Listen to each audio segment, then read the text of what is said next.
Hello, my friends. So I recently read *The Grace of Kings* by Ken Liu, and let me tell you about it. So it's a silk punk book. That's the subgenre. Of course, that's related to steampunk, but is different.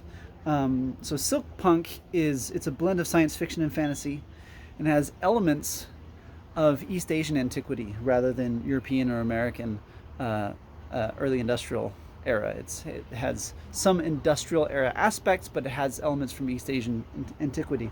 And as far as like the materials they use, for example, you see a lot of paper and bamboo and silk instead of brass and leather and things like that are common to steampunk. So I chose this book. I was attracted to it because I have a soft spot for East Asia because I speak Mandarin and Indonesian. You know, I lived in Taiwan for 2 years. I'm a big fan of East Asian history and philosophy and so it's something that really appealed to me.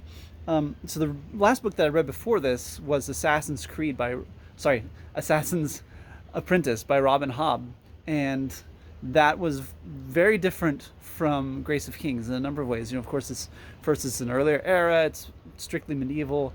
It's European centered. You know, but also it really focuses on just the main character, whereas Grace of Kings is much bigger than that. It shows an entire empire, and there are many characters doing many different things. You're getting different perspectives, right? So it's just a very different feel from Hobbes' book.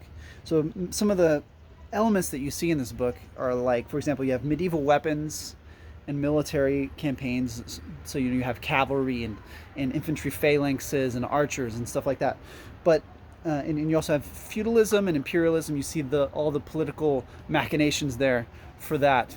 What's going on in this world is that there's an empire that has been built through blood and fire, but it's starting to fall apart. And you're seeing what is happening as these different people are vying for power as the empire falls apart. You also see some other elements are like, even though it has so much medieval stuff in it, it also has airships and explosives and big kites that can carry a person, and also rudimentary airplanes, or gliders, actually, not airplanes. And it also have like big transoceanic tunnels and submarines, lots of stuff like that. So it's an interesting mix of medieval and early industrial elements. But it also has, and here's the fantasy aspect of it. It also has a big part of the story is the gods. They are characters in the story. They're not major characters. You don't see them a whole lot, but they have a big influence in the story, and you actually see them talking to each other and talking to mortals. And of course, that's pretty different from a lot of steampunk. These are the gods of Dara, which is the archipelago where all this happens, and you see how they are in many ways very similar to humans. They're just more powerful, you know, and they don't know everything. They aren't omnipotent, but they're fighting against each other, and they're getting involved in mortal issues, and you see all that happening. And you see a lot of Asian philosophy and religion in this. You can tell that of course Ken Liu really knows his stuff when it comes to East Asian religion and philosophy, and you see that a lot. I'm talk about that a little bit more in a minute. But some of the major themes that you see in the book are like different types and motivations of leadership. You see different kinds of leaders taking power and making decisions, and you see the results of having those different kinds of leaders, right? You also see the importance of, and this is actually, I was surprised at how much of a theme this was, but you see the importance of masculine versus feminine traits in human society and how they interact with each other. Something else you see is the ethics, and I think that Ken Liu actually intended this to be the main theme of the book, and that is how the ethics of kings differ from the ethics of the common people, or also the question of the extent to which they should differ.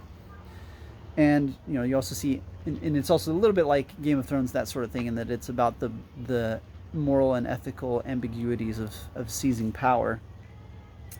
And it also shows a lot of what happens when foolish rulers come to power. You see guys gaining power and just making really absurd decisions Maybe they made good decisions at one point, but then they start making really terrible decisions, and you see how and why that happens. So that's an interesting element.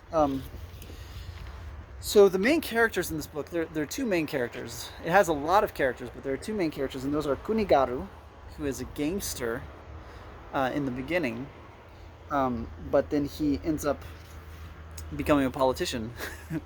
And then you have Mata Zindu, and Mata Zindu is a warrior, and he's the kind of guy who's just a warrior like from childhood. You know, that's just his nature, and he's seeking to reclaim his family honor. And these are two very different men, and they're friends in the beginning. They call each other brother, but they have very different philosophies of life and of leadership. They're also physically very different. You know, Kunigaru is kind of a diminutive, physically diminutive person. They talk about how he has a pot belly. He's just not impressive physically, but he has a lot of wit. He understands how to lead people, and he understands how to lead leaders. Whereas Mata Zindu is a very straightforward kind of guy. He wants to solve all problems by just charging into battle and killing people. And he cares very much about honor, though of course his idea of honor is maybe very different from what my idea or what your idea of honor would be. And you see that in the book. And he considers a lot of other people to be without honor when maybe you and I would not necessarily think that. But anyway, you see the struggle between these two types of men, these two men who gain power and start leading others, and you see the results of having leaders like them.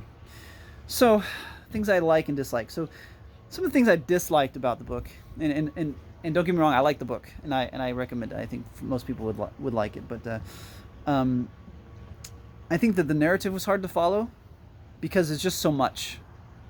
It's complex. There's a lot of characters. In the beginning, I got mixed up between characters a lot. That didn't continue throughout the whole book. At a certain point, I didn't get to where it was easier to keep everyone straight. But in kind of the first third of the book, I was confused a lot, and it's part of that is my fault, just as a reader. But that was an issue. Some of the elements are hard to believe, which is kind of inevitable when you're mixing fantasy and sci-fi in this way, because like from the steampunk side, Ken Leo is trying to make technologies believable and everything, but then it's still very much a fantasy story with fantasy elements. So like for example, the way the submarines are powered, like he tries to make it believable, but I laughed when I saw his explanation. I was like, no, that would never work. But it's okay. It's still good and it's still fun. Also, like a theme that arose later in the book was polyamory, which it makes sense with the story, but the extent to which he pushed it, I felt was a little strange and didn't like it so much. And I'm someone who's more liberal about that kind of thing. I don't think that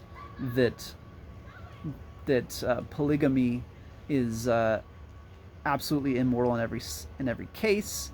I think it's a complex matter, but he just seemed to be really pushing the point of polyamory and wanting his readers to accept the idea of it, and I was just like, oh, okay. Things that I liked, of course, I've already talked about some of the things that I liked. Most of the things I've talked about have been things that I liked, just the elements that he chose to have in the book and everything. But I like the dynamic between the main characters. I think it's really great, you know, between Kunigaru, who's very pragmatic and also liberal in the truest sense, you know, of the philosophical sense, you know, believing in the basic rights and values of individuals, and versus Mata Zindu, who is, you know, a warrior. Is kind of a Genghis Khan sort of guy who he's just concerned with achieving glory, and he intrinsically believes some people are better than others, you know. Then I love how Ken Leo has a great grasp of you know, Asian history, religion, philosophy. You know, he's probably better than me. Like you can tell if you've studied Confucius or Mozi or Mencius or Han Feizi, you can see the influence of these thought leaders in the text and how they have parallels in the text.